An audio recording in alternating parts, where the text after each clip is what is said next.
Elit PDIP sebut Gibran tak bisa maju Pilpres usai putusan MK. Ini alasannya.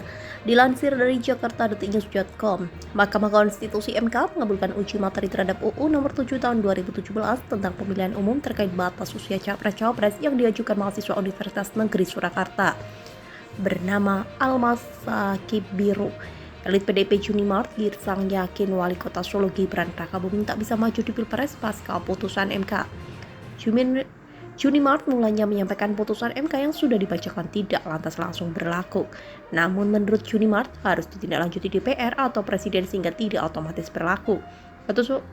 Keputusan MK tidak otomatis bisa diperlakukan karena memenuhi persyaratan yang diatur dalam UU 12/2011 VD pasal 10(1) huruf D dan ayat 2 yang menyebutkan tidak lanjut atas putusan MK sebagaimana dimaksud pada ayat 1. Huruf D dilakukan oleh DPR atau Presiden, kata Junimart kepada wartawan Selasa 17 Oktober 2023. Junimart menyoroti hanya ada 3 dari 9 hakim MK yang setuju semua kepala daerah dapat mencalonkan diri sebagai capres atau cawapres, termasuk jabatan wali kota. Dengan demikian, menurutnya, Gibran tidak bisa dicalonkan sebagai capres atau cawapres. Pendapat saya lainnya, sesuai makna hakiki vote atau keputusan MK sebagai kajian, 5 hakim konstitusi setuju bahwa seseorang gubernur bisa dicalonkan sebagai presiden atau wapres. Hanya 3 hakim setuju bahwa seorang wali kota bisa dicalonkan, kata Junimart. Dengan demikian, Gibran gak bisa dicalonkan karena pendapat bahwa seseorang wali kota bisa dicalonkan hanya didukung 3 dari 9 hakim konstitusi, sambungnya.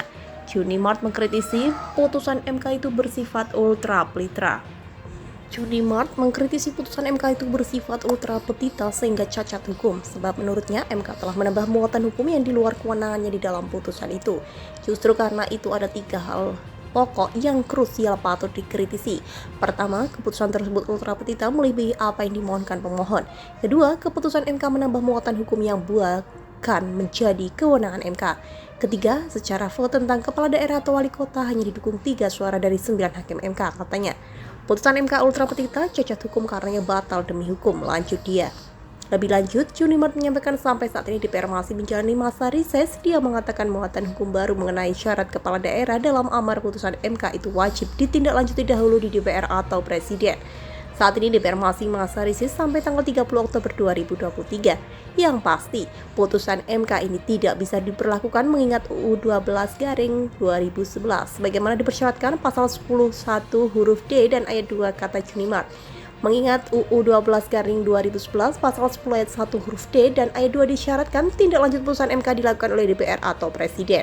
Artinya ketika menyangkut muatan hukum baru maka wajib masuk ke ranah kerja atau kewenangan DPR dan atau Presiden, tandasnya.